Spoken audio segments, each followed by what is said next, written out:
इस बार अपना मॉक टेस्ट का question see in some country small town centre shop are going कि ਜਿਹੜੀਆਂ ਛੋਟੀਆਂ ਦੁਕਾਨਾਂ ਨੇ ਜਿਹੜੀਆਂ ਛੋਟੀਆਂ ਦੁਕਾਨਾਂ ਹੁੰਦੀਆਂ ਇੱਕ ਸ਼ਹਿਰ ਦੇ ਵਿੱਚ are going out of business ਕਿ ਉਹ ਬਿਜ਼ਨਸ ਤੋਂ ਬਾਹਰ ਹੋ ਰਹੀਆਂ ਮਤਲਬ ਕਿ ਛੋਟੀਆਂ ਦੁਕਾਨਾਂ ਬੰਦ ਹੋ ਰਹੀਆਂ ਨੇ ਕਿਉਂ ਬੰਦ ਹੁੰਦੀਆਂ ਪਈਆਂ ਕਿਉਂਕਿ people tend to drive to large out of town stores ਕਹਿੰਦੇ ਜਿਹੜੇ ਲੋਕ ਆ ਉਹ ਜਿਹੜੇ ਸ਼ਹਿਰ ਦੇ ਬਾਹਰ ਵੱਡੇ ਸਟੋਰ ਬਣੇ ਹੁੰਦੇ ਆ ਲੋਕ ਉਧਰ ਨੂੰ ਡਰਾਈਵ ਕਰਕੇ ਜਾਂਦੇ ਆ ਇਹਦੀ ਕਰਕੇ ਛੋਟੀਆਂ ਦੁਕਾਨਾਂ ਬੰਦ ਹੋ ਰਹੀਆਂ ਠੀਕ ਹੈ ਜੀ ਸਮਾਲ ਇੱਕ ਤਾਂ ਆ ਸੀ ਉਹਦੀ ਹਾਈਲਾਈਟ ਠੀਕ ਹੈ ਪਹਿਲਾ ਦੂਸਰਾ ਸੀ ਪੀਪਲ ਟੈਂਡ ਟੂ ਡਰਾਈਵ ਕਿੱਥੇ ਜਾਂਦੇ ਪਿਆ large out of town stores ਠੀਕ ਹੈ ਆ ਦੋ ਚੀਜ਼ਾਂ ਹੋ ਗਈਆਂ ਇਹ ਜਾ ਰਹੇ ਆ ਆਊਟ ਆਫ ਦੀ ਬਿਜ਼ਨਸ ਠੀਕ ਹੈ ਛੋਟੀ ਜਿਹੀ ਐਗਜ਼ਾਮਪਲ ਜਿਵੇਂ ਲੁਧਿਆਣੇ ਤੇ ਜ਼ਿਆਦਾਤਰ ਲੋਕ ਐਮਬੀਡੀ ਮਾਲ ਵੱਲ ਜਾਂਦੇ ਆ as a result people without cars have limited access to out of town अच्छा रिजल्ट की हो गया people without car आ की पै गया फ्रेज ठीक है जी जिन्होंने फ्रेज की समझ नहीं आया इन्होंने ध्यान नाल समझो ये तो अपना स्कूल का पता लग जाता कि सारे ठीक ठाक स्कूल दे विच पढ़े हुए वैरी इंपॉर्टेंट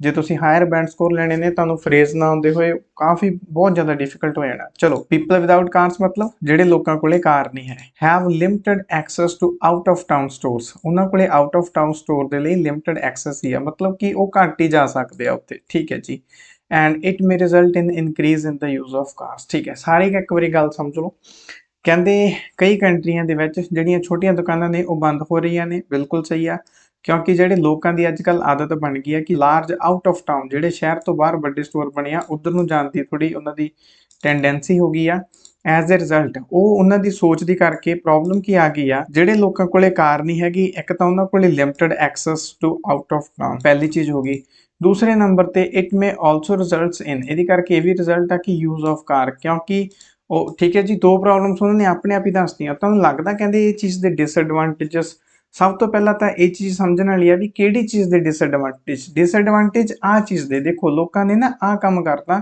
ਕਿ ਲੋਕ ਛੋਟੀਆਂ ਦੁਕਾਨਾਂ ਛੱਡ ਕੇ ਲੋਕ ਬਾਹਰਲੀਆਂ ਦੁਕਾਨਾਂ ਵੱਲ ਜ਼ਿਆਦਾ ਜਾਣ ਲੱਗ ਗਏ ਪਹਿਲੀ ਚੀਜ਼ ਦੂਸਰੇ ਨੰਬਰ ਤੇ ਤੁਹਾਨੂੰ ਕੀ ਲੱਗਦਾ ਕਹਿੰਦੇ ਇਹਦੇ ਫਾਇਦੇ ਜ਼ਿਆਦਾ ਨਹੀਂ ਜਾਂ ਡਿਸਐਡਵਾਂਟੇਜ ਤੁਸੀਂ ਧਿਆਨ ਨਾਲ ਪੜੋਗੇ ਤਾਂ ਉਹਨਾਂ ਨੇ ਕੁਐਸਚਨ ਦੇ ਵਿੱਚ ਹੀ ਦੱਸਤਾ ਜਿਹੜੇ ਪੂਅਰ ਲੋਕ ਆ ਉਹ ਉੱਥੇ ਰੀਚ ਨਹੀਂ ਕਰ ਸਕਦੇ ਕਿਉਂਕਿ ਉਹਨਾਂ ਕੋਲੇ ਕਾਰਸ ਨਹੀਂ ਹੈਗੀਆਂ ਪਹਿਲੀ ਪ੍ਰੋਬਲਮ ਆ ਗਈ ਐਂਡ ਦੂਸਰਾ it may result in increase ਦੂਸਰੇ ਨੰਬਰ ਤੇ ਜਿਹੜੇ ਲੋਕ ਹੁਣ ਜਾ ਰਹੇ ਕਿੱਥੇ ਬੰਦੇ ਨੇ ਥੋੜਾ ਟਰੈਵਲ ਕਰਨਾ ਸੀ ਕਿੱਥੇ ਉਹ ਬਹੁਤ ਜ਼ਿਆਦਾ ਟਰੈਵਲ ਕਰਕੇ ਉੱਥੇ ਜਾਊਗਾ ਸੋ ਜੇ ਤੁਸੀਂ ਪੜ੍ਹਨਾ ਧਿਆਨ ਨਾਲ ਉੱਥੇ ਜਾਗਦੇ ਹੋਗੇ ਤਾਂ ਤੁਹਾਨੂੰ ਕੁਐਸਚਨ ਦੇ ਵਿੱਚ ਹੀ ਉਹਨੇ ਪੁਆਇੰਟਸ ਦੱਸਦੇ ਸਾਰੇ ਕਹਿੰਦੇ do you think the disadvantage of this changes out with ਤੁਹਾਨੂੰ ਲੱਗਦਾ ਕਿ ਜਿਹੜੇ ਇਹਦੇ ਡਿਸਐਡਵਾਂਟੇਜਸ ਜ਼ਿਆਦਾ ਨੇ ਠੀਕ ਹੈ ਜੀ ਇਹਦਾ ਇੱਕ ਫਾਇਦਾ ਤਾਂ ਇਹਦਾ ਇਹ ਹੋ ਜਾਏਗਾ ਜੇ ਸ਼ਾਪਿੰਗ ਮਾਲ ਸ਼ਹਿਰ ਦੇ ਬਾਹਰ ਆ ਤਾਂ ਇਹਨਾਂ ਸ਼ਹਿਰ ਦੇ ਵਿੱਚ ਆਵਾਜਾਈ ਬਹੁਤ ਘੱਟ ਜਾਵੇਗੀ ਜਿਹੜੇ ਸ਼ਹਿਰ ਦੇ ਜਿਹੜੇ ਸੈਂਟਰਲ ਪਲੇਸਿਸ ਹੁੰਦੇ ਨੇ ਜਿਵੇਂ ਮੰਨ ਲਓ ਜਗਰਾਉਂ ਹੀ ਲੈ ਲਓ ਤੁਸੀਂ ਜੇ ਸ਼ਾਪਿੰਗ ਸੈਂਟਰ ਬਾਹਰ ਹੋਣਗੇ ਤਾਂ ਸ਼ਹਿਰ ਦੇ ਜਿਹੜੇ ਲੋਕ ਰਹਿੰਦੇ ਨੇ ਉਹਨਾਂ ਦੀ ਲਾਈਫ ਬਹੁਤ ਈਜ਼ੀ ਹੋ ਜਾਏਗੀ ਉਹਨਾਂ ਨੂੰ ਟ੍ਰੈਫਿਕ ਦੇ ਇਸ਼ੂਜ਼ ਨਹੀਂ ਆਉਣਗੇ ਪਹਿਲੀ ਚੀਜ਼ ਠੀਕ ਹੈ ਐਂਡ ਡਿਸਐਡਵਾਂਟੇਜ ਦੇ ਦੋ ਸੀ ਉਹ ਵਿੱਚ ਹੀ ਲਿਖੇ ਪਏ ਆ ਠੀਕ ਹੈ ਜੀ ਹੁਣ ਆਪਾਂ ਦੇਖਦੇ ਹਾਂ ਕਈ ਬੱਚਿਆਂ ਦਾ ਮੈਂ ਟੈਸਟ ਪੜ੍ਹਿਆ ਉਹਨਾਂ ਨੇ ਲਿਖਿਆ ਸੀਗਾ ਕਾਰਾਂ ਚਲਾਉਣ ਨਾਲ ਆਪਣਾ ਸਮਾਂ ਬਚ ਜਾਂਦਾ ਤੁਸੀਂ ਇਹੋ ਜਿਹੀ ਲਾਈਨ ਲੈ ਕੇ ਐਗਜ਼ਾਮੀਨਰ ਨੂੰ ਕਹਿ ਰਹੇ ਹੋ ਕਿ ਸਾਡਾ ਗਾਣਾ ਟੈਸਟ ਪੜ੍ਹਨ ਨੂੰ ਰਹਿੰਦੇ ਸਾਨੂੰ ਨਹੀਂ ਸਟੇਟਮੈਂਟ ਦੀ ਸਮਝ ਲੱਗੀ ਠੀਕ ਹੈ ਜੀ ਇਹਦੇ ਵਿੱਚ ਗੱਲ ਕੀ ਆਈ ਸੀਗੀ ਕਿ ਇਹ ਇੱਕ ਟ੍ਰੈਂਡ ਆ ਲੋਕਾਂ ਦੀ ਸੋਚ ਹੋ ਗਈ ਆ ਇਹਦੇ ਫਾਇਦੇ ਆ ਕਿ ਇਹਦੀ ਨੁਕਸਾਨ ਆ ਚੀਜ਼ ਦੇ ਕਈ ਬੱਚਿਆਂ ਨੂੰ ਇਹ ਨਹੀਂ ਟੈਸਟ ਦੇ ਵਿੱਚ ਪਤਾ ਲੱਗਿਆ ਵੀ ਕਿਹੜੀ ਚੀਜ਼ ਦੇ ਫਾਇਦੇ ਪੁੱਛਦੇ ਆ ਕਿਹੜੀ ਚੀਜ਼ ਦੇ ਕਈਆਂ ਨੇ ਪੁੱਛਿਆ ਕਾਰਾਂ ਚਲਾਉਣ ਦੇ ਕਿਤੇ ਫਾਇਦੇ ਨੁਕਸਾਨ ਪੁੱਛਦੇ ਪਏ ਆ ਅਰੇ ਨਹੀਂ ਉਹ ਕਹਿੰਦੇ ਛੋਟੀਆਂ ਦੁਕਾਨਾਂ ਵੱਲੋਂ ਛੱਡ ਕੇ ਛੋਟੀਆਂ ਦੁਕਾਨਾਂ ਬੰਦ ਹੁੰਦੀਆਂ ਪਈਆਂ ਕਿਉਂ ਬੰਦ ਹੁੰਦੀਆਂ ਪਈਆਂ ਕਿਉਂਕਿ ਲੋਕ ਵੱਡੀਆਂ ਦੁਕਾਨਾਂ ਵੱਲ ਜਾਣ ਲੱਗ ਗਏ ਓਕੇ ਲੈਟਸ ਚੈੱਕ ਪਹਿਲੀ ਲਾਈਨ ਹੈਗੀ ਕਹਿੰਦੇ ਨਾਊਅਡੇਜ਼ ਪੀਪਲ ਵਾਂਟ ਸਮ ਰਿਫਰੈਸ਼ਮੈਂਟ ਅੱਜ ਕੱਲ੍ਹ ਲੋਕ ਰਿਫਰੈਸ਼ਮੈਂਟ ਭਾਲਦੇ ਆ ਕਿਹਦੇ ਵਿੱਚ ਇਨ ਸਟ੍ਰੈਸਡ ਲਾਈਫ ਆਪਣੀ ਜਿਹੜੀ ਜ਼ਿੰਦਗੀ ਸਟ੍ਰੈਸਡ ਹੋਈ ਪਈ ਆ ਲੋਕ ਉਹਦੇ ਵਿੱਚ ਕੁਛ ਭਾਲਦੇ ਆ ਆਪਣੀ ਰਿਲੈਕਸੇਸ਼ਨ ਰਿਫਰੈਸ਼ਮੈਂਟ ਦੇਅਰਫੋਰ ਦੇ ਗੋ out of station in large Mala's for purchasing ਇਹਦੀ ਕਰਕੇ ਉਹ ਕਹਿੰਦੇ ਆਪਾਂ ਬਾਹਰ ਚੱਲਦੇ ਆ ਕੁਛ ਨਾ ਕੁਛ ਖਰੀਦਣ ਠੀਕ ਹੈ however this is leading to many problems for environment and shops ठीक है ਇੱਥੇ small shops ਪੈਣਾ ਸੀ ਠੀਕ ਹੈ many environmental ਠੀਕ ਹੈ for ਇੱਥੇ ਦੀ ਪੈਣਾ ਸੀ for the environment and shops this all have many this all ਦਾ ਮਤਲਬ ਕੀ ਆ this tendency ਪੈ ਸਕਦਾ ਸੀ this all ਦਾ ਮਤਲਬ ਇਹ ਹੋ ਸਕਦਾ ਸੀਗਾ ਕਿ ਜੇ 3-4 ਕੰਮ ਹੁੰਦੇ ਆ ਸਿਰਫ ਇੱਕ ਹੀ ਕੰਮ ਹੁੰਦਾ ਪਿਆ ਵਾ it has many disadvantages as compared to benefits which will be elaborated ਠੀਕ ਹੈ ਜੀ people want some refreshment in their stressed life ਲੋਕ ਆਪਣੀ therefore they go out of the ਇਹਦੇ ਵਿੱਚ ਨਾ ਕੁਐਸਚਨ ਸੇਮ ਨਹੀਂ ਹੋਇਆ ਜਿਹੜਾ ਆ ਤਾਂ ਹੀ ਇੱਥੇ ਬ੍ਰੈਕਟ ਬਣੀ ਹੋਈ ਆ ਜੋ ਕੁਐਸਚਨ ਉਹਨਾਂ ਨੇ ਪੁੱਛਿਆ ਗਿਆ ਸੀਗਾ ਨਾ ਇਹ ਉਹਨਾਂ ਨੂੰ ਸੇਮ ਨਹੀਂ ਤੁਸੀਂ ਰੀਫਰੈਸ਼ ਕੀਤਾ ਤੁਸੀਂ ਉਹਦੇ ਚ ਲਿਖਤਾ ਕਿ ਲੋਕਾਂ ਦੀ ਲਾਈਫ ਬਹੁਤ ਜ਼ਿਆਦਾ ਸਟ੍ਰੈਸਡ ਆ ਇਹਦੇ ਲਈ ਉਹ ਬਾਹਰ ਖਰੀਦਣ ਕੁਛ ਨਾ ਕੁਛ ਚਾਹੁੰਦੇ ਆ ਉਹ ਨਾ ਮੇਰੇ ਹਿਸਾਬ ਨਾਲ ਜ਼ਿਆਦਾ ਰੈਲੇਵੈਂਟ ਨਹੀਂ ਬਣਦਾ ਪਿਆ ਕੁਐਸਚਨ ਇਹੀ ਬਣਨਾ ਸੀ ਵੀ ਅੱਜ ਕੱਲ੍ਹ ਲੋਕਾਂ ਦੀ ਸ਼ਾਪਿੰਗ ਹੈਬਿਟ ਦੇ ਵਿੱਚ ਮੇਜਰ ਚੇਂਜ ਆਇਆ ਵਾ, ਇਹ ਵੀ ਹੋ ਸਕਦਾ ਸੀਗਾ। ਹਾਂ, ਇਹ ਪੈ ਸਕਦਾ ਸੀ ਕਿ ਲੋਕਾਂ ਦੀ ਇਹ ਚੀਜ਼ ਉਹਦੇ 'ਚ ਲਿਖੀ ਜਾ ਸਕਦੀ ਸੀ ਕਿ that people shopping habit have changed or transformed dramatically in the recent years and now people want to move to out of station ਜਾਂ big shopping malls located in the suburbs outer suburbs of ਹੈ ਨਾ outskirts of city ਕਿ ਜਿਹੜੇ city ਦੇ ਆਊਟਸਕਰਟਸ ਦੇ ਵਿੱਚ ਬਣੇ ਹੁੰਦੇ ਆ, ਲੋਕ ਉਧਰ ਨੂੰ ਜਾਣਾ ਜ਼ਿਆਦਾ ਪ੍ਰੈਫਰ ਕਰਦੇ ਆ। ਠੀਕ ਹੈ, ਤੇ ਮੇਰੇ ਹਿਸਾਬ ਨਾਲ ਇਹਦੇ ਫਾਇਦੇ ਨੁਕਸਾਨ ਉਹ ਚੀਜ਼ ਹੋ ਸਕਦੀ ਸੀਗੀ। ਸੋ ਮੈਨੂੰ ਇਹਦੇ ਤੇ ਆਬਜੈਕਸ਼ਨ ਆ ਜਿਹੜੀ ਇਹਨਾਂ ਨੇ ਫਸਟ ਲਾਈਨ ਲਗਾਈ ਆ, yes it is not very bad. ਹਾਂ, ਇਹ ਉਹਨਾਂ ਨਾਲੋਂ ਤਾਂ ਚੰਗੀ ਹੋਈ ਆ ਜਿਹੜੀ ਰੱਟੇ ਮਰਵਾਈ ਹੁੰਦੀ ਆ, ਬਟ ਇਹ ਬਹੁਤ ਜ਼ਿਆਦਾ ਰੈਲੇਵੈਂਟ ਨਹੀਂ ਹੈਗੀ ਉਹਦੇ related. It could be better. Firstly going out of town, ਜੇ ਆਪਾਂ ਕਹਿੰਦੇ ਸ਼ਹਿਰ ਤੋਂ ਬਾਹਰ ਜਾਈਏ for shopping is leading to many problem and one of them is pollution. Very good, as nowadays people prefer to go everywhere with their own private vehicle because in this era most of the people are impatient। ajkal zyadatar log impatient and they don't want to wait for public transportation। however it is polluting the environment very, thus we don't have fresh and pure environment and. ਠੀਕ ਹੈ ਜੀ, ਆਓ ਤੁਹਾਨੂੰ ਦੱਸੀਏ ਕੈਸੇ ਕਿਵੇਂ ਚੱਲਦਾ ਖਰਾਬ ਹੋਇਆ। ਉਹਨਾਂ ਨੇ ਉਹਦੇ ਤੇ ਲਿਖਿਆ ਸੀਗਾ ਕਿ ਲੋਕ ਅੱਜ ਕੱਲ ਸ਼ਾਪਿੰਗ ਬਾਹਰ ਕਰਨ ਜਾਂਦੇ ਆ। ਇਹ ਐਸੇ ਦੇ ਵਿੱਚ ਇਹਨਾਂ ਨੇ ਲਿਖਿਆ ਕਿ ਕਿਉਂ, ਦੇਖੋ because in this Ira most of the people are impatient. ਉਹ ਲੋਕ ਕਾਰਾਂ ਕਾਹਤੋਂ ਚਲਾ ਰਹੇ ਆ, ਕਿਉਂਕਿ ਲੋਕ ਇੰਪੇਸ਼ੈਂਟ ਆ, ਉਹ ਪਬਲਿਕ ਟਰਾਂਸਪੋਰਟ ਦਾ ਵੇਟ ਨਹੀਂ ਕਰਨਾ ਚਾਹੁੰਦੇ। ਠੀਕ ਹੈ, ਹੁਣ ਇਹੀ ਐਸੇ ਨੂੰ ਤੁਸੀਂ ਇਦਾਂ ਵੀ ਲਿਖ ਸਕਦੇ ਸੀਗੇ ਕਿ ਕਿਉਂਕਿ ਉਹ ਲੋਕੇਟ ਕਿੱਥੇ ਕੀਤੇ ਗਏ ਆ, ਆਊਟਸਾਈਡ, ਐਂਡ ਲੋਕਲ ਕੀ ਭਾਲਦੇ ਆ, ਕੰਫਰਟ। ਸੋ ਉੱਥੇ ਜਾਣ ਦੇ ਲਈ ਜ਼ਿਆਦਾਤਰ ਲੋਕ ਦੀ ਇਹ ਚੀਜ਼ ਦੀ ਸੈਂਸ ਬਣਦੀ ਆ ਕਿ people will use private vehicle ਔਰ ਆਰ ਯੂਜ਼ਿੰਗ ਪ੍ਰਾਈਵੇਟ ਵਹੀਕਲ, ਜਿਹਦੀ ਕਰਕੇ ਐਂਡ ਤੇ ਹੋ ਜਾਂਦਾ ਪੋਲਿਊਸ਼ਨ। ਕੀ ਹੋਣਾ ਸੀ ਕਿ ਜਿਹੜੇ ਬਾਹਰ ਚਲੇ ਗਏ ਨਾ, ਇਹਦੀ ਕਰਕੇ ਲੋਕ ਜਿਹੜੇ ਪੀਪਲ ਸੀਗੇ ਉਹ ਪ੍ਰਾਈਵੇਟ ਵਹੀਕਲ ਯੂਜ਼ ਕਰਨ ਲੱਗ ਗਏ ਆ ਜ਼ਿਆਦਾ, ਜਾਂ ਕਰਨ ਲੱਗ ਜਾਣਗੇ, ਡਿਪੈਂਡ ਕਰਦਾ ਪ੍ਰੈਜ਼ੈਂਟ ਲਿਖਣਾ ਫਿਊਚਰ 'ਚ ਲਿਖਣਾ, ਐਂਡ ਉਹਦੀ ਕਰਕੇ ਪੋਲਿਊਸ਼ਨ। ਪਰ ਤੁਸੀਂ ਸਾਰੇ ਦਾ ਸਾਰਾ ਰਿਸਪੌਂਸੀਬਲ ਫੈਕਟਰ ਕੀ ਬਣਾਤਾ, ਲੋਕਾਂ ਦਾ ਨੇਚਰ ਜਿਹੜਾ ਸੀਗਾ ਇੰਪੇਸ਼ੈਂਟ। ਠੀਕ ਹੈ, ਕਿਸੇ ਹੋਰ ਜਗ੍ਹਾ ਤੋਂ ਚੈੱਕ ਕਰਵਾਇਆ ਹੁੰਦਾ ਤੁਹਾਨੂੰ ਵੀ ਪਤਾ ਸਾਰਾ ਸਹੀ ਹੋਣਾ ਸੀ, ਬਟ ਆਪਾਂ ਇੱਥੇ ਜਿਹੜਾ ਉਹ ਕੀ ਕਲਪਰੇਟ ਕਹਿ ਲਓ, ਚਾਹੇ ਤੁਸੀਂ ਜੋ ਕਹਿ ਲਓ ਵੀ ਮੇਨ ਜਿਹਨੂੰ ਆਪਾਂ ਹਾਈਲਾਈਟ ਕਰਨਾ, ਉਹ ਚੀਜ਼ ਕੀ ਦਿਖਾਉਣੀ ਸੀ, ਨਾਟ ਇੰਪੇਸ਼ੈਂਸ ਆਫ ਪੀਪਲ ਬਟ ਜਿਹੜੀ ਲੋਕੇਸ਼ਨ ਚੇਂਜ ਹੋਈ ਆ ਉਹਦੀ। ਠੀਕ ਹੈ ਜੀ, ਇੱਕ ਵਾਰੀ ਦੁਬਾਰਾ ਦੇਖ ਲੈਂਦੇ ਆ।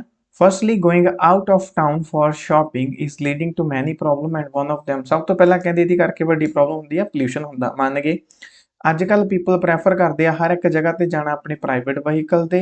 ਇੱਥੋਂ ਮੈਂ ਸਟੋਰੀ ਘਮਾਉਣੀ ਸੀਗੀ। ਸੋ ਜੇ ਸ਼ਾਪਿੰਗ ਸੈਂਟਰ ਸਿਟੀ ਤੋਂ ਬਾਹਰ ਜਾ ਰਹੇ ਆ ਤਾਂ ਫਿਰ ਇਹਦੀ ਜ਼ਿਆਦਾ ਚਾਂਸ ਬਣਦੇ ਆ ਕਿ ਲੋਕ ਵੀ ਜ਼ਿਆਦਾ ਉਹਦੇ ਤੇ ਪ੍ਰਾਈਵੇਟ ਵਹੀਕਲਸ ਦੇ ਉੱਤੇ ਜਾਂਦੇ ਆ, ਐਂਡ ਅਲਟੀਮੇਟਲੀ ਫਿਰ ਲੋਕਾਂ ਨੂੰ ਜ਼ਿਆਦਾ ਟਰੈਵਲ ਕਰਨਾ ਪੈਂਦਾ, ਉਹਦੀ ਕਰਕੇ ਪੋਲਿਊਸ਼ਨ ਵੱਧ ਜਾਂਦਾ। ਬਟ ਤੁਸੀਂ ਇੱਥੋਂ ਕੀ ਲਿਖਿਆ, ਬਿਕੋਜ਼ ਇਨ ਦਿਸ ਈਰਾ, ਅੱਜ ਕੱਲ੍ਹ ਦੇ ਜ਼ਮਾਨੇ ਵਿੱਚ most of the people are impatient, ਲੋਕਾਂ ਇੰਪੇਸ਼ੈਂਟ ਆ and they do not want to wait for public transportation. However, it is polluting the environment very badly. Thus, now we don't have fresh and pure environment and people are suffering with many uncurable diseases। ठीक है जी, ਇਹਦੀ ਜਗ੍ਹਾ ਤੇ ਉਹ word ਪੈ ਸਕਦਾ ਸੀਗਾ ਅਨਪ੍ਰੀਸੈਂਟਡ, ਜਿਹੜੀਆਂ ਪਹਿਲਾਂ ਨਹੀਂ ਸੀ ਹੈਗੀਆਂ ਨਾ ਉਹ ਪਾਉਣਾ ਨਹੀਂ ਆ। ਚਲੋ ਵੋਕੈਬਲਰੀ ਕੀ ਕਰੋਗੇ ਜਦੋਂ ਉੱਪਰ ਸਟੋਰੀ ਹੈ ਲੱਗੀ ਸਾਰੀ ਦੀ ਸਾਰੀ। ਕਲਪਰੇਟ ਕੀ ਦਿਖਾਉਣਾ ਸੀਗਾ, ਲੋਕਾਂ ਦੀ ਸੋਚ, ਨਾ ਕਿ ਉਹ ਜਿਹੜੀ ਉਹਨਾਂ ਦੀ ਇੱਕ ਛੋਟੀ ਜਿਹੀ ਪ੍ਰੋਬਲਮ ਆ। ਸੈਕੰਡਲੀ, ਆਈ ਹੋਪ ਤੁਹਾਨੂੰ ਇਹ ਚੀਜ਼ ਦੀ ਸਮਝ ਲੱਗ ਗਈ ਹੋਏਗੀ। ਸੈਕੰਡਲੀ ਇਟ ਆਲਸੋ ਮੇਕਿੰਗ, ਵਾਹ ਵੀ ਵਾਹ, it is also making poor people more poor. ਇਹਨੂੰ ਵੀ ਕੱਟ ਦੋ, it also makes poor people more poor. ਇਹ ਗਰੀਬ ਲੋਕਾਂ ਨੂੰ ਹੋਰ ਜ਼ਿਆਦਾ ਗਰੀਬ ਬਣਾ ਦਿੰਦੀ ਆ। ਨੀਡਲੈਸ ਟੂ ਮੈਂਸ਼ਨ ਦੈਟ, ਦੱਸਣ ਦੀ ਜ਼ਰੂਰਤ ਨਹੀਂ ਹੈ ਅੱਜ ਕੱਲ੍ਹ ਦੇ ਜ਼ਮਾਨੇ ਦੇ ਵਿੱਚ। ਠੀਕ ਹੈ, people mostly prefer to visit that kind of places where they can purchase everything. It is only possible in big malls and famous shopping centers. This behavior of people only give option to richer people, whereas the small shops are only hand to mouth। Oh, this behavior of people, ਇਹ ਜਿਹੜਾ ਲੋਕਾਂ ਦਾ ਸੁਭਾਅ ਆ, ਕਿਹੜਾ ਲੋਕਾਂ ਦਾ ਸੁਭਾਅ ਆ, it is only possible malls and famous। ਠੀਕ ਹੈ, today people mostly prefer to visit kind of places where they can, ਅੱਜ ਕੱਲ੍ਹ ਲੋਕ ਕੋਈ ਜਗ੍ਹਾ ਤੇ ਜਾਂਦੇ ਆ ਜਿੱਥੇ ਸਾਰਾ ਕੁਝ ਖਰੀਦ ਸਕਣ। ਠੀਕ ਹੈ, ਐਂਡ ਇਹ ਸਿਰਫ ਬਿਗ ਸ਼ਾਪਿੰਗ ਮਾਲ ਦੇ ਵਿੱਚ ਹੀ ਹੋ ਸਕਦਾ। ਠੀਕ ਹੈ, this is the second part of the story and the first। okay, this behavior of people only give option, ਇਹ ਜਿਹੜਾ ਲੋਕਾਂ ਦਾ ਨੇਚਰ ਆ, ਇਹ give option, ਇਹ ਉਹਨਾਂ ਨੂੰ ਆਪਸ਼ਨ ਦਿੰਦਾ ਵਾ to richer। ਨਾ ਜੀ, ਇੱਥੋਂ ਤੁਸੀਂ ਖਰਾਬ ਕਰਤਾ, I'm not, whereas the small shops are give option to richer people, ਇਹ ਸਿਰਫ ਲੋਕਾਂ ਦਾ ਬਿਹੇਵੀਅਰ ਅਮੀਰ ਲੋਕਾਂ ਨੂੰ ਆਪਸ਼ਨ ਦਿੰਦਾ ਵਾ, whereas small shops are only hand to mouth। Okay ਤੁਸੀਂ ਇੱਥੇ ਲਿਖਣਾ ਚਾਹੁੰਦੇ ਸੀ ਵੀ ਇਹ ਜਿਹੜਾ ਲੋਕਾਂ ਦੀ ਮੈਂਟੈਲਿਟੀ ਦੇ ਵਿੱਚ ਚੇਂਜ ਆਇਆ, ਇਹਦੇ ਕਰਕੇ ਸਿਰਫ ਅਮੀਰ ਲੋਕਾਂ ਨੂੰ ਹੀ ਫਾਇਦਾ ਹੁੰਦਾ ਵਾ, ਆਪਸ਼ਨ ਨਹੀਂ ਸੀ ਪੈਣਾ ਉੱਤੇ। A single word can cause you a problem. ਤੁਸੀਂ ਇੱਥੇ ਲਿਖਣਾ ਸੀ ਜਿਹੜਾ ਮੈਂਟੈਲਿਟੀ ਦੇ ਵਿੱਚ ਚੇਂਜ ਆਇਆ ਵਾ, ਉਹਦੇ ਕਰਕੇ ਅਮੀਰ ਲੋਕਾਂ ਦੀ ਹੋਈ ਉਹ ਹੋ ਰਹੀ ਆ, ਇਨਕਮ ਇਨਕਰੀਜ਼ ਹੋ ਰਹੀ ਆ, ਕਿਉਂਕਿ ਉਹ ਸ਼ਾਪਿੰਗ ਮਾਲ ਦੇ ਵਿੱਚ ਤੁਸੀਂ ਉੱਪਰ ਹੀ ਲਿਖਿਆ ਵਾ। ਤੇ ਜਦ ਕਿ ਜਿਹੜੇ ਸਮਾਲ ਸ਼ਾਪਸ ਹੁੰਦੇ ਆ, they are only hand to mouth. Okay, ਇੱਥੋਂ ਕੋਹਰੈਂਸ ਤੋੜਤੀ ਤੁਸੀਂ। And ultimately as a result the behaviour of people only benefits richer people who run these big malls। ਇੱਥੋਂ ਇਦਾਂ ਪੈਣਾ ਸੀ। therefore they are becoming poor and moving towards other earning sources। ਇਹਦੇ ਕਰਕੇ ਉਹ becoming poor। ਠੀਕ ਹੈ। on the other side ਦੂਜੀ side ਦੇ ਉੱਤੇ whether they still prefer to purchase goods from large malls and restrict themselves to visit various shops, this activity needs more time and money। ठीक है। whether they still prefer to purchase goods from large malls, ਕਿ ਚਾਹੇ ਉਹ large ਮਾਲ ਦੇ ਵਿੱਚੋਂ ਕਰਦੇ ਆ ਜਾਂ ਰਿਸਟ੍ਰਿਕਟ ਆਪਣੇ ਆਪ ਨੂੰ ਵੇਰੀਅਸ ਸ਼ਾਪਸ ਤੇ ਕਰਦੇ ਆ। ਦਿਸ ਐਕਟੀਵਿਟੀ ਨੀਡਸ, ਕਿਹੜੀ ਐਕਟੀਵਿਟੀ, ਉੱਪਰ ਤਾਂ ਦੋ ਐਕਟੀਵਿਟੀਆਂ। Okay, needs more time and money, ਚਾਹੇ ਉਹ ਇਹਦੇ ਚੋਂ ਖਰੀਦਦੇ ਆ ਚਾਹੇ ਉਹ ਇਹਦੇ ਚੋਂ ਖਰੀਦਦੇ ਆ। shopping needs more time and money because when they go to next town on own vehicles, they have to spend hours in traffic which waste their time। nevertheless, if they purchase product from local shops, they can save their expenditure of traveling।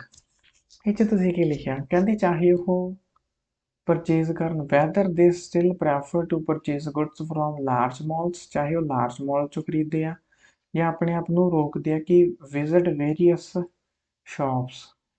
Small ਪਾ ਲਓ ਇੱਥੇ, visit various. Okay, ਦਿਸ activity needs more time, ਇਹ activity ਨੂੰ ਜ਼ਿਆਦਾ time ਲੱਗਦਾ। ਤੇ shopping ਪੈ ਜਾਣਾ ਸੀ ਇੱਥੇ, ਸ਼ਾਪਿੰਗ ਬਹੁਤ ਵਧੀਆ ਸੂਟ ਕਰਨਾ ਸੀ ਉੱਪਰ, ਕਿਉਂਕਿ ਦੋ ਗੱਲਾਂ ਹੋ ਗਈਆਂ। ਠੀਕ ਹੈ। ਬਿਕੋਜ਼ ਵੈਨ ਦੇ ਗੋ ਟੂ ਨੈਕਸਟ ਟਾਊਨ, ਜਦੋਂ ਅਗਲੇ ਟਾਊਨ ਤੇ ਜਾਣਗੇ, ਨੈਕਸਟ ਟਾਊਨ ਦੀ ਗੱਲ ਨਹੀਂ ਹੋਈ ਉਹ ਤੇ, ਜਦੋਂ ਲਿਖਿਆ ਆਊਟਸਾਈਡ ਜਾਣਗੇ ਉੱਥੇ। ਠੀਕ ਹੈ। ਜਦੋਂ ਉਹ ਸ਼ਹਿਰ ਤੋਂ ਬਾਹਰ ਜਾਣਗੇ on vehicle, they have to spend hours in traffic. ਇੱਥੇ ਮਾਈਟ ਪਾ ਲਓ, they might have to. nevertheless, if they purchase products from local shops, they can save their expenditure of traveling। ठीक है। in conclusion, it is a costly activity because it requires hours, and secondly, it is not fair with small scale business। it's not fair with नहीं आएगा, it's not fair to small scale business। such shops would be people's first priority। if they are unable to fulfill public's demand, people should go for other options। such shops would be people's first priority। if they are unable to fulfill people's demand, people should go to। ठीक है। ਆ ਤੁਸੀਂ ਆਪਣੀ advice ਦਿੱਤੀ ਹੋਈ ਆ। ਠੀਕ ਹੈ। ਠੀਕ ਲੱਗਿਆ ਸਾਰਾ ਐਸੇ। ਉੱਪਰਲੇ ਵਾਲਾ ਪੈਰਾ ਖਰਾਬ ਹੋ ਗਿਆ ਕਿਉਂਕਿ ਇਹਦੇ 'ਚ ਇਹਨਾਂ ਨੇ ਪਤਾ ਕਿ ਪੀਪਲ ਦਾ ਨੇਚਰ ਦੇ ਕਰਕੇ ਪੋਲਿਊਸ਼ਨ ਖਰਾਬ ਹੁੰਦਾ ਪਿਆ, ਜਦ ਕਿ ਆਉਣਾ ਚਾਹੀਦਾ ਸੀਗਾ ਕਿ ਸੈਕਿੰਡ ਪੈਰਾਗ੍ਰਾਫ ਦੇ ਵਿੱਚ ਤੁਸੀਂ ਕਿਹਾ ਸੀਗਾ ਦਿਸ ਬਿਹੇਵੀਅਰ ਆਫ ਪੀਪਲ, ਇੱਥੋਂ ਤੁਸੀਂ ਖਰਾਬ ਕਰਤੀ ਸਟੋਰੀ ਚੰਗੀ ਚੱਲਦੀ। ਥਰਡ ਦੇ ਵਿੱਚ ਵੀ ਸਾਰਿਆਂ ਦੇ ਵਿੱਚ ਥੋੜੀ ਪ੍ਰੋਬਲਮਸ ਹੈਗੀ ਆ। I won't rate it a good essay, ਮੈਂ ਬਹੁਤ ਜ਼ਿਆਦਾ ਵਧੀਆ ਨਹੀਂ ਕਹੂੰਗਾ ਇਹਨੂੰ। ਇੰਟਰੋ ਦੇ ਵਿੱਚ ਵੀ ਤੁਸੀਂ ਉੱਪਰੋਂ ਥੋੜਾ ਜਿਹਾ ਕਰਤਾ ਕੰਮ। ਓਕੇ, ਸੋ ਇੱਕ ਵਾਰੀ ਦੁਬਾਰਾ ਸਟੇਟਮੈਂਟ ਦੇਖ ਲੈਂਦੇ ਆ। ਲਿਖਿਆ ਨਹੀਂ ਗਿਆ ਜੋ ਚੀਜ਼ ਦਿਮਾਗ ਦੇ ਵਿੱਚ ਚੱਲ ਰਹੀ ਸੀ। In some countries, small town shops are going out of the business। ਜਿਹੜੀਆਂ ਛੋਟੀਆਂ ਦੁਕਾਨਾਂ ਨੇ ਉਹ ਬੰਦ ਹੋ ਰਹੀਆਂ ਨੇ। ਕਿਉਂ ਬੰਦ ਹੋ ਰਹੀਆਂ ਨੇ? Because people tend to drive। ਕਿਉਂਕਿ ਲੋਕ ਅੱਜ ਕੱਲ੍ਹ, ਲੋਕਾਂ ਦੀ ਮੈਂਟੈਲਿਟੀ ਆ ਡਰਾਈਵ ਕਰਨ ਦੀ। ਕਿੱਥੇ ਡਰਾਈਵ ਕਰਨ ਦੀ? To large out of town stores. ਇੱਧਰ ਨੂੰ ਲੋਕ ਜਾ ਰਹੇ ਆ ਤੇ ਛੋਟੀਆਂ ਦੁਕਾਨਾਂ ਨੇ ਜਿਹੜੀਆਂ ਉਹ ਬੰਦ ਹੋ ਰਹੀਆਂ ਨੇ। ਇਹਨਾਂ ਦਾ ਟ੍ਰੈਂਡ ਆਉਂਦਾ ਪਿਆ। ਐਜ਼ ਅ ਰਿਜ਼ਲਟ ਕੁਛ ਕੁ ਜਿਹੜੇ ਗਰੀਬ ਲੋਕ ਆ ਉਹ ਹੈਗਾ ਲਿਮਟਡ ਐਕਸੈਸ ਆਊਟ ਆਫ ਦਾ। ਠੀਕ ਹੈ। ਗਰੀਬ ਲੋਕ ਉਹਨਾਂ ਤੋਂ ਦੂਰ ਹੀ ਰਹਿ ਰਹੇ ਆ। And it may result in increase use of public transport. ਠੀਕ ਹੈ ਜੀ। ਫਾਇਦਾ ਇਹਦਾ ਸੀਗਾ ਵੀ ਇਹਦਾ ਇੱਕ ਫਾਇਦਾ ਹੈਗਾ ਵਾ ਵੀ ਇੱਕ ਜਗ੍ਹਾ ਤੇ ਸਾਰਾ ਕੁਝ ਮਿਲ ਜਾਂਦਾ ਵਾ। ਲੋਕਾਂ ਨੂੰ ਬਹੁਤ ਜ਼ਿਆਦਾ ਟਾਈਮ ਨਹੀਂ ਖਰਾਬ ਕਰਨਾ ਪੈਂਦਾ ਕਿ ਇੱਥੇ ਜਾ ਕੇ ਇਹ ਲੈਣਾ, ਉੱਥੇ ਜਾ ਕੇ ਇਹ ਲੈਣਾ। ਉਹ ਵੀ ਚੀਜ਼ ਦਾ ਫਾਇਦਾ ਹੋ ਜਾਂਦਾ ਵਾ। ਦੂਸਰਾ ਸੀਗਾ ਜਿਹੜੇ ਸ਼ਹਿਰ ਦੇ ਵਿੱਚ ਲੋਕ ਰਹਿ ਰਹੇ ਆ ਉਹਨਾਂ ਦਾ ਕਾਫੀ ਫਾਇਦਾ ਹੋ ਜਾਂਦਾ ਕਿਉਂਕਿ ਟ੍ਰੈਫਿਕ ਕੰਜੈਸ਼ਨ ਨਹੀਂ ਹੁੰਦਾ। ਜਦੋਂ ਸਾਰੇ ਲੋਕ ਸ਼ਹਿਰ ਦੇ ਵਿੱਚ ਨੂੰ ਜਾਣਗੇ ਤਾਂ ਉਹਨਾਂ ਦਾ ਇੱਕ ਸ਼ਹਿਰ ਦੇ ਵਿੱਚ ਕਾਫੀ ਉਹ ਸਮਟਾਈਮਸ ਬਲੌਕ ਹੋ ਸਕਦੇ ਆ। ਸ਼ਹਿਰ 'ਚ ਇੰਡੀਆ ਦੀਆਂ ਬਹੁਤ ਸਿਟੀਜ਼ ਤੇ ਜਿਹੜੀਆਂ ਜਿਨ੍ਹਾਂ ਵਿੱਚ ਮੇਨ ਮਾਰਕੀਟਸ ਆਵਰਸ ਦੇ ਲਈ ਉੱਥੇ ਬਲੌਕਡ ਰਹਿੰਦੀਆਂ ਨੇ। Because they are located inside the city in the heart of the city. ਠੀਕ, ਸੋ ਪਹਿਲਾ ਫਾਇਦਾ ਸੀਗਾ ਇੱਕ ਜਗ੍ਹਾ ਤੇ ਸਾਰਾ ਅੰਡਰ ਵਨ ਰੂਫ, ਦੂਸਰਾ ਸੀਗਾ ਸ਼ਹਿਰ ਬਲੌਕ ਨਹੀਂ ਹੋਏਗਾ। ਐਂਡ ਡਿਸਐਡਵਾਂਟੇਜ ਤਾਂ ਉਹਨਾਂ ਨੇ ਆਪ ਹੀ ਦੱਸੇ ਹੋਏ ਆ, ਬਹੁਤ ਲੋਕਾਂ ਦੇ ਲਈ ਇਹ ਇਨਅਸੈਸੇਬਲ ਆ, ਲੋਕ ਵਿਚਾਰੇ ਜਾ ਨਹੀਂ ਸਕਦੇ ਉੱਥੇ, ਗਰੀਬ ਲੋਕ। ਐਂਡ ਦੂਸਰੀ ਸਾਈਡ ਸੀਗਾ ਇਨਕਰੀਜ਼ ਯੂਜ਼ ਆਫ, ਹਾਂ ਇਹਦੀ ਕਰਕੇ ਪੋਲਿਊਸ਼ਨ ਜ਼ਰੂਰ ਵਧੂਗਾ। ਅੱਛਾ, ਕਈ ਬੱਚੇ ਕਨਫਿਊਜ਼ ਹੋਣਗੇ ਵੀ ਇੱਕ ਪਾਸੇ ਕਹਿੰਦੇ ਪੋਲਿਊਸ਼ਨ ਵੱਧ ਜਾਊਗਾ, ਇੱਕ ਪਾਸੇ ਕਹਿੰਦੇ ਟ੍ਰੈਫਿਕ। ਦੇਖੋ, ਜਦੋਂ ਲੋਕ ਸ਼ਹਿਰ ਤੋਂ ਬਾਹਰ ਨੂੰ ਜਾਣਗੇ ਤਾਂ ਉਹਦੀ ਕਰਕੇ ਬਹੁਤ ਜ਼ਿਆਦਾ ਟ੍ਰੈਫਿਕ ਨਹੀਂ ਹੋਏਗਾ। ਸ਼ਹਿਰ ਤੋਂ ਬਾਹਰ ਜਾਣਾ ਐਂਡ ਇੱਕ ਜਗ੍ਹਾ ਦੇ ਉੱਤੇ ਜਦੋਂ ਇੱਕ ਮਾਰਕੀਟ ਦੇ ਉੱਤੇ ਜਾਣਾ, ਦੋਨੇ ਚੀਜ਼ਾਂ ਦੇ ਵਿੱਚ ਫਰਕ ਆ। ਥੋੜਾ ਜਿਹਾ ਦਿਮਾਗ ਲਗਾ ਕੇ ਦੇਖੋਗੇ ਤਾਂ ਤੁਸੀਂ ਇਹ ਚੀਜ਼ ਨੂੰ ਸਮਝ ਸਕਦੇ ਆ। ਜਦੋਂ ਸ਼ਹਿਰ ਦੇ ਕੋਈ ਚੀਜ਼ ਬਾਹਰ-ਬਾਹਰ ਬਣੀ ਹੁੰਦੀ ਆ, ਉੱਥੇ ਇੰਨਾ ਜ਼ਿਆਦਾ ਟ੍ਰੈਫਿਕ ਨਹੀਂ। ਫੋਰ ਐਗਜ਼ਾਮਪਲ, ਤੁਸੀਂ ਜਿਹੜੇ ਸ਼ਹਿਰ ਦੇ ਵਿੱਚ ਵੀ ਰਹਿੰਦੇ ਹੋ, ਉਸ ਸ਼ਹਿਰ ਦੇ ਇੱਕ ਅੰਦਰਲੀ ਸਾਈਡ ਦੇਖ ਲਓ, ਉਹਦੇ ਸੈਂਟਰ ਦੇ ਵਿੱਚ ਕੋਈ ਖਾਣ ਵਾਲੀ ਫੂਡ ਆਊਟਲੈਟ ਬਣਿਆ ਹੋਏਗਾ, ਉੱਥੇ ਦੇਖ ਲਓ ਕਿੰਨੀ ਭੀੜ ਹੁੰਦੀ ਆ। ਉਹਦੇ ਕਰਕੇ ਟ੍ਰੈਫਿਕ ਜੈਮ ਹੁੰਦਾ ਕਿ ਨਹੀਂ ਹੁੰਦਾ? ਬਿਲਕੁਲ ਹੁੰਦਾ ਵਾ। ਐਂਡ ਦੂਸਰੀ ਸਾਈਡ ਉਹੀ ਸ਼ਹਿਰ ਦੇ ਬਾਹਰਲੀ ਸਾਈਡ ਕੋਈ ਰੈਸਟੋਰੈਂਟ ਦੇਖ ਲਓ ਜਿਹੜਾ ਬਹੁਤ ਜ਼ਿਆਦਾ ਚੱਲਦਾ ਵਾ। ਸੋ ਇਹ ਇੱਕ ਕਹਿਣ ਦੀ ਕੋਸ਼ਿਸ਼ ਸੀ। ਹਾਂ, ਇਹਦੀ ਕਰਕੇ ਇਹ ਜ਼ਰੂਰ ਆ ਵੀ ਲੋਕਾਂ ਨੂੰ ਜ਼ਿਆਦਾ ਡਰਾਈਵ ਕਰਨਾ ਪੈਣਾ ਵਾ, ਬਿਲਕੁਲ ਸਹੀ ਗੱਲ ਆ, ਬਟ ਰੋਡਸ ਨਹੀਂ ਬਲੌਕ ਹੋਣਗੇ। ਸੋ ਸਾਈਮਲਟੇਨੀਅਸਲੀ ਨਹੀਂ, ਪੈਰਾਡੌਕਸੀਕਲੀ ਉਹ ਚੀਜ਼ ਦਾ ਇੱਕ ਫਾਇਦਾ ਵੀ ਆ ਤੇ ਉਹ ਚੀਜ਼ ਦਾ ਇੱਕ ਨੁਕਸਾਨ ਵੀ ਆ। ਆਈ ਹੋਪ ਤੁਸੀਂ ਇਹਦੇ ਤੋਂ ਕੁਛ ਸਿੱਖਿਆ ਹੋਣਾ। ਇਹ ਚੀਜ਼ ਧਿਆਨ ਨਾਲ ਰੱਖੋ, ਇੱਕ ਬਾਹਰ ਆ ਕੇ ਕਹਿ ਦੇਣਾ ਕਿ ਮੈਂ ਤਾਂ ਆਹ ਲਿਖਿਆ ਸੀ, ਮੈਂ ਆਹ ਲਿਖਿਆ ਸੀ, ਉਹਨਾਂ ਬੈਂਡ ਨਹੀਂ ਆਉਂਦੇ ਹੁੰਦੇ। ਜੋ ਲਿਖਿਆ ਸੀ ਉਹ ਲਿਖਿਆ ਵੀ ਗਿਆ ਕਿ ਨਹੀਂ ਲਿਖਿਆ ਗਿਆ, ਇਹ ਤੁਸੀਂ ਜਦੋਂ ਸਹੀ ਜਗ੍ਹਾ ਤੋਂ ਆਪਣੀ ਚੈਕਿੰਗ ਕਰਾਓਗੇ ਫਿਰ ਤੁਹਾਨੂੰ ਪਤਾ ਲੱਗੂਗਾ। I hope you like it.